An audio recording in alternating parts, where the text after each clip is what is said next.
Ako si Tricia, single at nakapag-asawa ako ng isang single dad.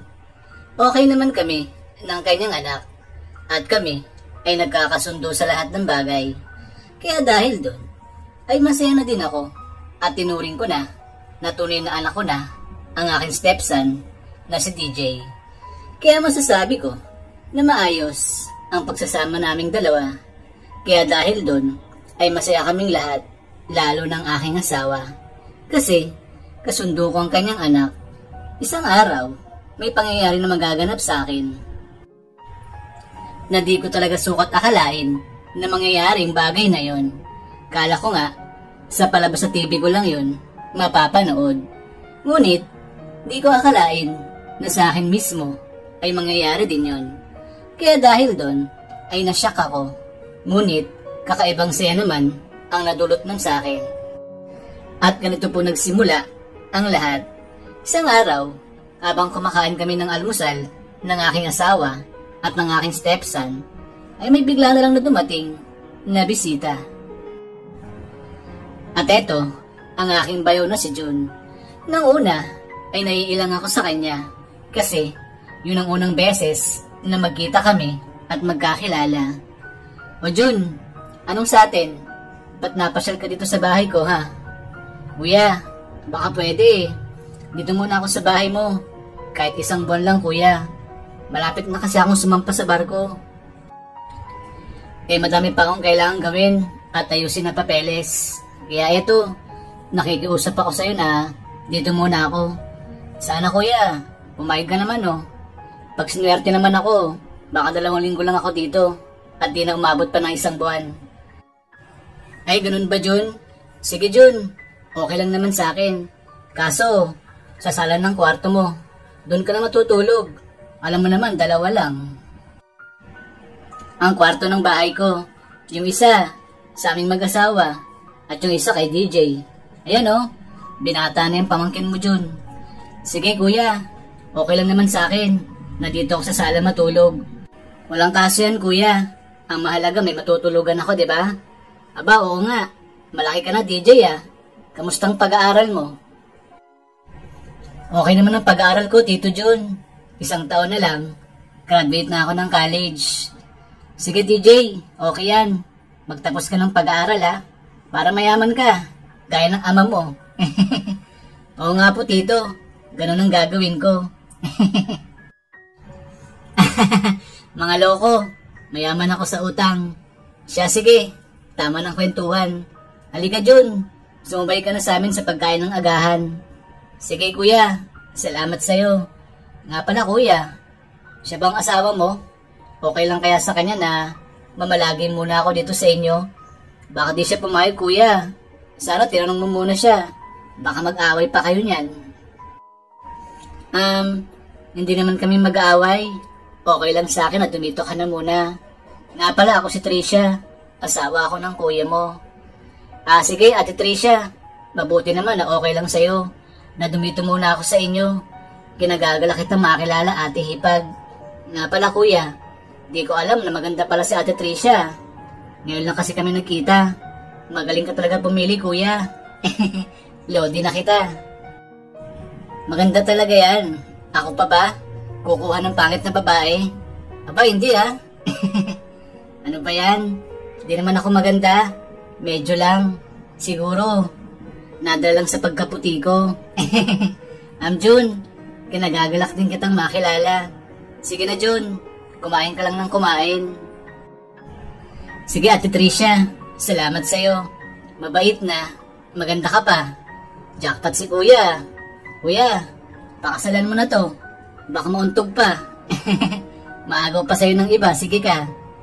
Hayaan mo, Jun. Yun din ang bala ko. Papakasalan ko talaga yan. Nag-iipon pa ako eh. O baka gusto mo, pautangin mo ako pag nakasakay ka na sa barko. Sige, kuya. Walang problema. Yun lang pala eh. Basta pag nakasakay na ako ha, ako na mismo tatawag sa'yo para mapadalan kita ng pera. Para mapakasalan mo na si Ate Tricia. Sige, Jun. Salamat sa'yo. Nga pala, Jun. Sakto ang pagpunta mo dito sa bahay ko. Kasi sa isang araw aalis ako eh. madidistino ako sa ibang lugar. At 1 linggo akong mawawala dito sa bahay. Bibilin ko sana sa'yo yung asawa ko at si DJ. Ikaw munang bahala sa kanila habang wala ako dito sa bahay. Alam mo ng panahon ngayon, madaming magnanakaw at kawatan. Sige kuya, ako nang bahala sa asawa mo at kay DJ. Babantayan ko silang dalawa. Sisiguraduhin kong ligtas sila pareho. Sige Jun, salamat sa'yo.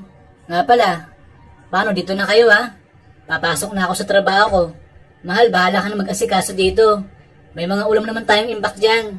Kaya ipagluto mo si DJ at Jun ng mga masasarap na ulam Sige mahal, ako nang bahala. Ingat ka sa pagpasok mo sa trabaho Umuwi ka agad. Sige mahal, uuwi agad ako. Sige, alis na ako. At pagkaalis ng asawa ko, ay kami nilang 3 ang naiwan sa pagkainan. At maya-maya lang, habang kami kumakain pa ng bayaw ko at ng aking stepson, ay biglang na nagsalita ang bayaw ko at siya ay may tinanong sa akin. Ate Tricia, maswerte sa yung kuya ko at itong si DJ kasi nagkaroon sila ng kagaya mo. Mabait at maganda ka pa. Kaya DJ, mahalin mo stepma mo na si Ate Tricia Igalang mo siya. Huwag kang magpapasaway At baka mamaya, bigla tumauntog sa Ate Tricia. Iwanan kayo nito. Joke lang. Ate nga pala, dalaga ka ba? I mean, wala ka bang anak? Oo, dalaga ako. At walang anak. Uy, grabe ka naman. Di ko iiwan ng kuya mo. At si DJ. Mahal ko sila. Kasi mabait naman sila sa akin pareho. Lalo na to si DJ. Napakalambing niya sa akin. Kaya mahal na mahal ko to. Siyempre naman, Mama Trish. Mabait ka din naman sa akin. Kaya dapat lang na magpakita ako sa ng kabaitan. Nga pala Mama at Tito, dito muna kayo Lalabas muna ako. May bibilhin lang ako sa tindahan. Magkwentuhan muna kayong dalawa. Sige DJ, ingat ka. At pagkaalis ni DJ, ay muli nagsalita ang bayaw ko. At siya ay masyadong madaldal. Kaya dahil dun, ay parang naasar ako sa kanya. Ate Tricia, ba't ka pumatol kay kuya? May anak na siya, di ba? Dapat, naganap ka ng binata na gaya ko. Yung walang anak, dalaga ka naman, di ba? Sana sa binata ka pumatol. Wala naman ate, naisip ko lang bagay na yon. Sayang kasi yung ganda mo ate. Parang di karapat dapat si kuya sa'yo. Nang sabihin niyo yun sa akin, ay tinitigan ko na lang siya. At saka na ako umalis. Kasi nga, naaasar na ako sa kanya. At bago pa man ako umalis, ay bigla niya nalang hinawakan ang kamay ko. At sabay hawak niya sa aking mga bewang. Kaya dahil dun, ay nagulat ako. Kasi kakaiba palang kapatid ng aking asawa. May pagkapresko at pagkapilyo. Nang oras na yun, ay di ko alam ang gagawin ko. Kaya dahil dun, ay naitulak ko na lang siya, palayo sa akin. At kusa niya ng binitawan ang aking bewang.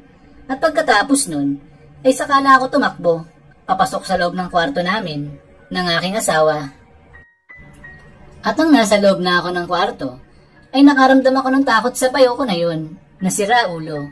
At inisip ko, kung dapat ko ba bang sabihin sa asawa ko yung ginawa at yung sinabi niya na yun sa akin.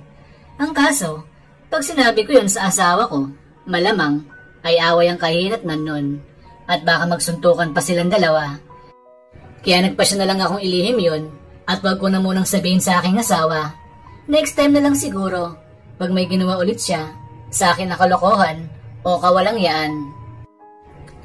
At dahil sa takot ko, ay di muna ako lumabas ng kwarto. Nagkulong lang ako doon at naglock ng pintuan. Ang kaso, bigla ako naisip, paano pala mamaya, pagsapit ng tanghalian, kailangan ko palang lumabas para magluto ng aming kakainin. Ang kaso, ayaw ko naman lumabas. Gawa nga ng ginawa ng bayo ko kanina sa akin. Naisip ko, baka mamaya may gawin na naman siya, nakalokohan sa akin. Ngunit, nasabi ko na lang sa aking sarili, bahala na mamaya kung anong mangyayari. Basta oras na may gawin na naman siya nakalokohan sa akin, ay hampasin ko na lang siya ng kawali sa kanyang ulo at hihingi ako ng tulong sa aking stepson na si DJ. At dahil sa nakapag-isip na ako ng plano, ay naging kampante na ako at naikalma ko na ang aking sarili. At maya-maya lang ay malapit nang sumapit ang oras ng pagkain ng tanghalian. Kaya nagpasya na ako lumabas ng kwarto para ako ay makapagluto na ng aming kakainin sa tanghalian. At paglabas ko ng kwarto, ay agad ko nakita ang bayo ko at ang aking stepson na si DJ na masaya silang nag-uusap doon sa sala. At nang makita ako ni stepson, ay agad niya akong tinawag. Ako naman ay agad lapit sa kanila. At nang makalapit na ako sa kanilang dalawa, ay doon ko lang napagtanto na umiinom pala sila ng alak. Kaya dahil doon, ay nagulat ako kasi yun ang unang beses na makita kong uminom si DJ ng alak. O DJ, ano yan? Ba't umiinom ka ng alak ha? Nako, pag nalaman ng papa mo yan, lagot ka doon. Saka maaga pa, umiinom na kayong dalawa. Ate, huwag ka na magalit kay DJ. Ako nagaya sa kanya. Ngayon ko lang kasi nakasamang pamangkin ko na to. Kaya eto, niyaya kong uminom. Isang bote lang naman ate, saka nasa tamang edad na si DJ. Kaya okay lang siguro na uminom siya. Di ba DJ? Opo Tito Jun, tama kayo. Saka isang bote lang naman mama. Pagkatapos nito, kakain na tayo ng tanghalian. Kaya mama, huwag ka na magalit sa amin ni Tito Jun. Kung gusto mo mama, makijoin ka din sa amin. Total, may alak pa naman dito. Sige na mama, minsan na naman mangyari to. Saka isang linggo lang naman si Tito Jun dito sa bahay. Pagkatapos nun, aalis na siya.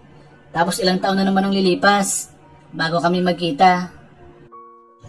Oo nga Ate Tricia, ngayon lang kami nagkasama nito ni DJ. Kaya ito, kailangan namin sulitin na dalawa.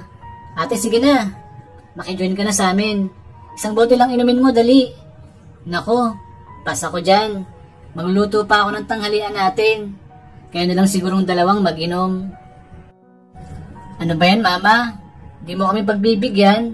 Kala ko ba mama, love mo ko at malakas ako sa'yo. Pero ba't ngayon? Ayaw mo akong pagbigyan. Sige na mama, pumayag ka na. Halika na. Dito ka maupo sa tabi ko para di ka mailang kay Tito Jun. Sige na mama, please. At dahil sa mabait sa akin, ang stepson ko at siya ay malambing sa akin, ay di ko na nagawang tanggihan siya. Kaya naman kahit ayaw ko sana, ay napilitan na lang akong makijoin sa kanilang inuman na dalawa. Ay nako, di talaga ako makatanggi sa'yo DJ. Pero isang bote lang ha. After neto, magluto na ako ng ulam natin, okay?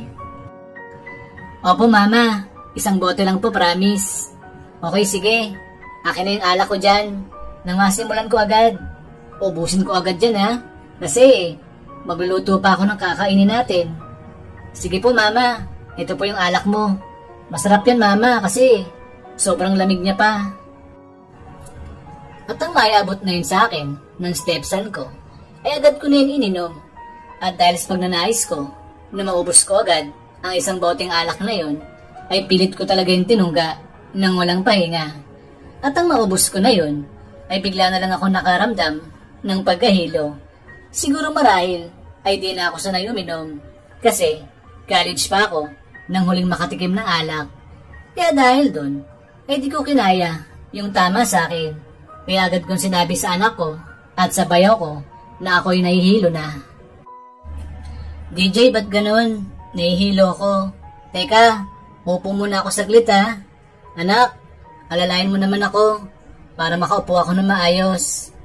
Okay, sige mama. Dito po kayo maupo. Sumandal ka na lang sa akin mama. Paano di ka mahihilo Ate Tricia? Itunungga mo ng straight. Dapat, di ka nagmadali. Di ba nga Jun, magluto pa ako ng ulam natin para sa tanghalian. Kaya yun, nagmadali akong ubusin ng alak na to. Kaso, di na pala ako sanay uminom. Kaya eto, bigla ako nahilo. Okay, sige. Mabuti pa DJ. Dali na natin ang mama mo sa kwarto niya para makapagpahinga siya. Ako nang balang magluto ng tanghalian natin. Halika na DJ. Diyan ka sa kabilang kamay. Dito naman ako sa kabila. Sige po, Tito. Naku, Jun. Huwag ka na mag-abala pa. Si DJ nila magdadala sa akin sa kwarto. Halika na, DJ. Alalayan mo si Mama, dali. Naku mama, baka di kita kayanin. Mabigat ka po eh. Dito, halika na. Tulungan mo na ako. Hawakan mo si mama sa isa niyang kamay. O kaya, diyan mo siya hawakan sa bewang niya. Nang oras na yon, ay ayaw ko sana magpatulong sa Jun na yon. Kasi nga, alam ko na may pagkapilyo siya.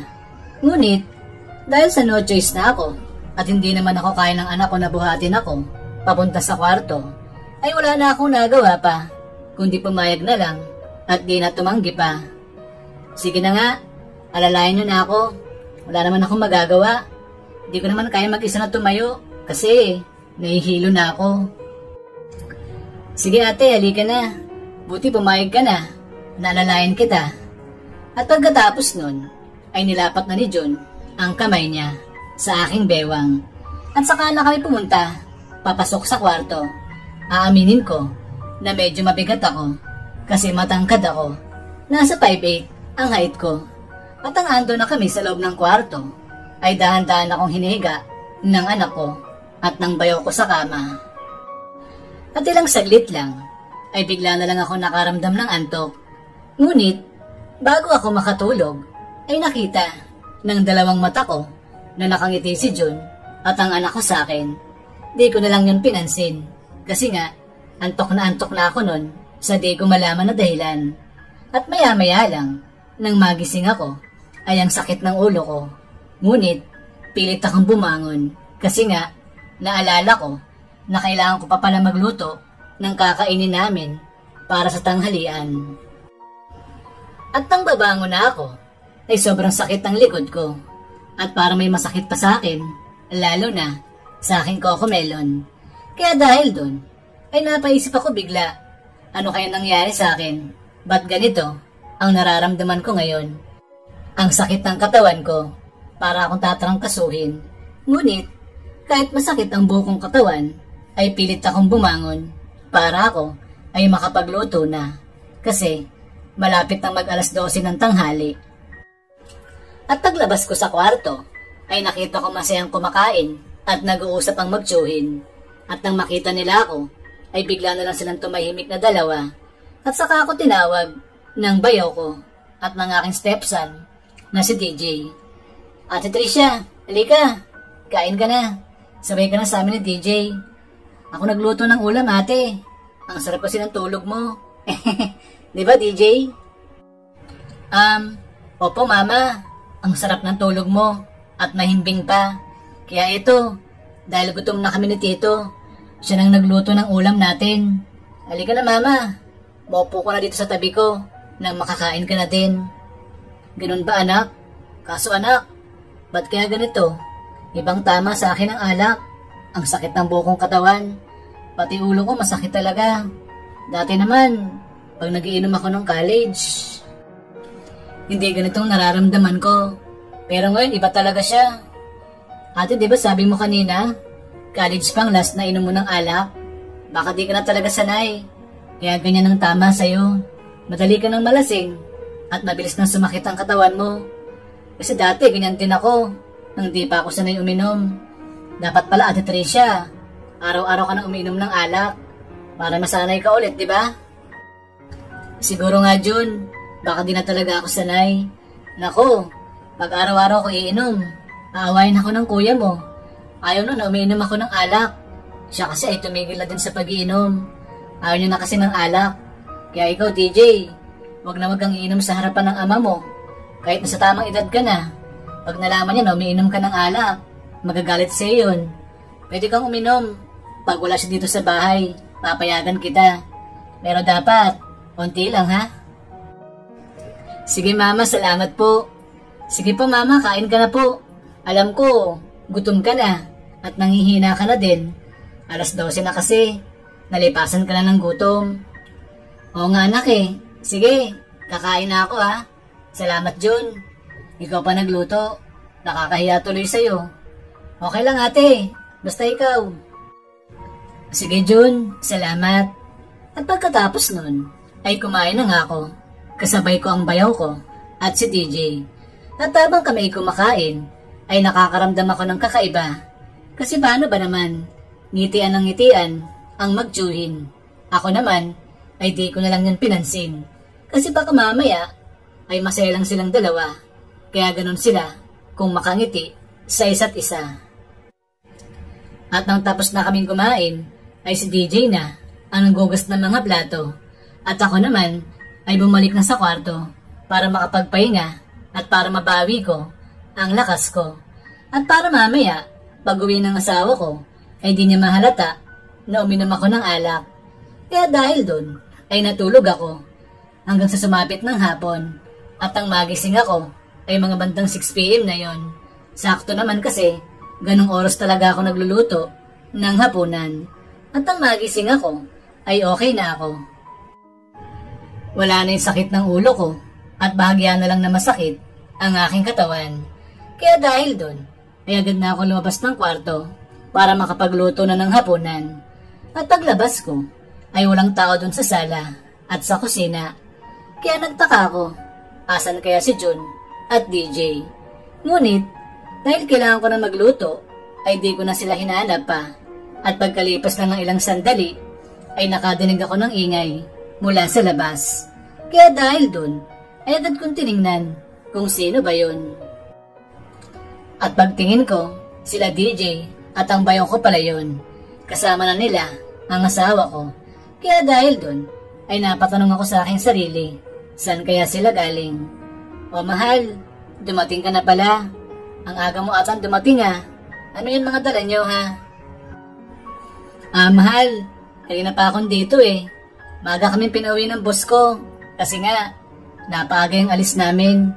Bukas na kami aalis, mahal. Matidistino ako sa Laguna. Bali, mahal, 3 weeks pala ako doon. Kaya eto, nagaya si Jun na uminom kami. Kasi sabi niya sa akin, baka pagbalik ko daw dito sa bahay, ay baka wala na daw siya. Kaya eto, pinagbigyan ko na siya. Para naman matigil na tong kapatid ko na to. Baka magtampo pa sa akin to. Nga pala mahal, si DJ kayo naman din namin ha. Okay lang naman siguro, di ba? Ngayon lang naman mahal. Saka na sa tamang edad na siya, di ba? Ay, ganun ba mahal? Sige, ikaw ang bahala. Kung gusto niyong isama si DJ sa inuman niyo, basta huwag niyong lasingin yan ha. Di yan sanay uminom. Baka magsukayan. Sige mahal, ako nang bahala sa anak ko. Pag nakaisang bote na, papatigilin ko na to. Tama ka, baka malasing to. Di sanay uminom gaya ko. Sige mahal. Nga pala, baka gusto niyong kumain muna bago kayo uminom. Nakaluto na ako ng pagkain natin. Halika, maghahain na ako. Sige mahal, kakain muna ako bago uminom. Kay Jun at anak, kakain ba kayo o mamaya na kayong dalawa? Sige kuya, kakain na din ako. Oo papa, kain muna tayo para busog. At dahil napagkasundoan nila na kumain muna bago uminom, ay ganun nga ang ginawa nila. Kaya agad na ako naghain para sila ay makakain na. At pagkatapos nilang kumain, ay nagbababalang sila ng kanilang kinain. At ang okay na, ay nagsimula na silang mag-inom na 3. Ako naman ay nasa tabi ng asawa ko habang sinasagawa nila ang pag-iinom na yon. At paglipas ng mga oras, ay napapadami na ang inom nila.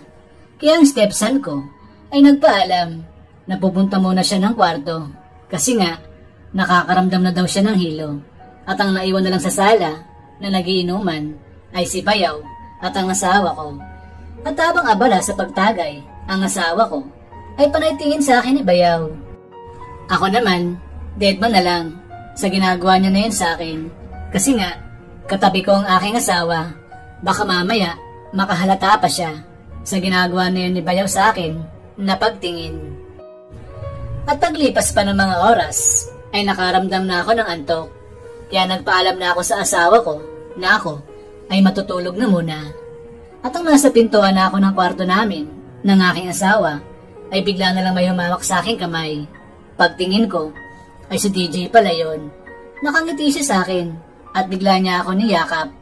Kaya dahil doon, ay bigla akong nagtaka. Kaya agad ko siyang tinanong, ba't niya ako niyakap at bakit gising pa siya? O anak, DJ, ba't gising ka pa? Ba't mo ako niyakap ha? Naglalambing ko na naman ba ha? Ang may alak eh. Sige na DJ, tama na yan, matulog ka na, dali. Halika, ihatid na kita dun sa kama mo. Mama, ang ganda mo talaga at ang sexy pa. Sige po mama, hatid mo ako sa kama. Baka sakaling makatulog na ako. Di kasi ako makatulog mama. At pagkatapos nun, ay agad ko nang inakay ang stepson ko sa kanyang higaan. At ang ando na kami sa higaan niya, ay muli niya akong tinitigan, saka niyakap at sabay sabi sa akin ng salitang to, Mama, ang ganda mo at ang bango talaga. Sana mama, lagi kitang kasama. Huwag kang mag-alala DJ, andito lang ako lagi para sa'yo. Kahit di kita tunay na anak, mahal kita okay? At pagkasabi ko nun sa stepson ko, ay tinignan niya ako at sabay ngiti. At maya-maya lang, ay dahan-dahan niya nalang hinaplos ang mukha ko at sabay tuka sa aking labi. At pagkatapos nun, ay doon na naganap ang pagpapaligaya niya sa akin na kinagusto ko naman at kinatuwa. At pagkatapos niya akong mapaligaya, ay nagpa siya na akong matulog. Kasi ng oras na yon, ay antok na din ako. At ang ando na ako sa kwarto namin ng aking asawa, ay bigla na lang ako nakaramdam ng kaba at bumilis ang pagtibok ng aking dibdib. Ngunit, di ko na lang yung pinansin. Ang mahalaga naman sa akin ng oras na yon ay yung kaligayahan at pagmamahal na naibigay sa akin ng aking stepson kanina habang kami ay magkasama na dalawa. Kaya dahil doon, ay dahan-dahan na wala ang aking kaba at napalitan ngayon ng pagkatuwa kasi masaya ako kanina habang kasama ko si DJ at ako ay pinapaligaya niya. Kaya habang nakahiga ako nun, ay nakangiti na ako at parang may kumikiliti sa akin kasi nga panay ang ngisi ko. At maya-maya lang, habang naiisip ko pa yung kaligayahan na naibigay sa akin ni DJ, ay bigla na lang bumukas yung pintuan ng kwarto. Kala ko, ang asawa ko na yon. Ngunit pagtingin ko, ay si Bayaw na pala yon. Dahan-dahan siyang lumapit sa akin. Ako naman ay agad bangon mula sa aking pagkakahiga kasi nagulat ako. Bakit andito si Bayaw sa kwarto namin ng aking asawa? Kaya dahil doon, ay agad ko siyang tinanong, Bayaw Jun, anong ginagawa mo dito ha? Asan ang asawa ko? Ate, hilo na siya eh. Papatulong sana ako sa'yo para ipasok natin siya dito sa kwarto nyo. Ano ate? Halika na, dali. Ay, ganun ba Jun? Sige, halika na. Akain na natin ng asawa ko. Papasok dito sa kwarto namin. Di pala kayang uminom ng madami. Yan tuloy. Hilo na siya. Loko talaga yun. Ayan mo na ate. Minsan lang naman eh. Paano ate? Halika na sa sala. Sige Jun, halika na. At ang nasa pintuan na kami ni Bayaw, ay bigla siyang tumigil. Kaya dahil doon, ay nagtaka ko. At maya-maya lang, ay bigla na lang siyang umarap sa akin. At sa di malaman na dahilan, ay bigla niya ako niyakap at sabay hawak na sa akin magkabilang bewang. Nang oras na yon, ay napatingin ako kay Jun kasi di ako makagalaw nun. At ako ay nabigla sa ginawa niya na yun sa akin. Teka Jun, ano to? Ba't mo ako niyakap ha? Jun, malito no? Baka bigla sumulpot ang asawa ko dyan. Lago tayo dun. Ate, ilo na si kuya. Kaya relax ka lang dyan. At isa pa, wala nang oras sa'yo yun. Kaya sana ate, hayaan mo na ako muna ang magpaligaya sa'yo ngayon. At isa pa, alam kong tungkol sa inyo na DJ. Nang madinig ko, yung sinabi sa akin ni Jun, ay natulala na lang ako. Kaya dahil doon, nang tukain niya ako sa aking labi, ay napatingin na lang ako sa kanya. At ako ay hindi na nakapagsalita ng oras na yon. At pagkatapos nun, ay niyakap ako agad ni Jun habang inaamoy-amoy niya ang aking mga buhok. At maya-maya lang, ay tinatigan niya ako at saka niya muli tinuka ang aking labi. At pagkatapos nun, ay doon na naganap ang pagpapaligaya sa akin ng aking bayaw na si Jun. Nang oras na yon, ay kakaibang saya ang naramdaman ko. Kasi sa buong buhay ko, ay ngayon ko lang yun naranasan at masasabi ko sa aking sarili na di ko yun malilimutan. nang paligayahin ako ng bayaw ko at ang aking stepson na si DJ. At pagkatapos ng tagpong yun, ay masaya naming inakay ni Bayaw ang aking asawa papasok sa kwarto namin. At ang nasa kwarto ng asawa ko at siya ay naihiga na namin sa kama, ay nagpaalam na sa akin ng bayaw ko na siya ay matutulog na. Ngunit bago siya lumabas sa kwarto, ay niyakap niya ako at sabay tuka muli sa aking labi. At saka siya may binulong sa akin na nagustuhan ko naman talaga ng oras na yon. Kinaumagahan, magang umalis ang asawa ko papunta sa kanyang trabaho sa Laguna at kami lang tatlo nila Bayaw at ang aking stepson ang naiwan sa bahay. At habang naliligo ang bayaw ko, ay bigla na lang akong niyakap ni DJ habang ako ay nagluluto sa kusina at sabay sabi niya sa akin ng salitang to, "Mama, galit ka ba sa akin dahil dun sa nagawa ko? Di ko yun sinasadya, Mama. Sana mapatawad mo ako, Mama Tricia." DJ, di ako galit sa'yo. Kaya huwag ka nang humingi sa akin ng tawad. Ang totoo nga niyan, ano? Ano, Mama? Ano pong ibig mong sabihin? Sige, ibubulong ko na lang sa'yo, ha? Nahihiya akong sabihin sa'yo ng harapan, eh.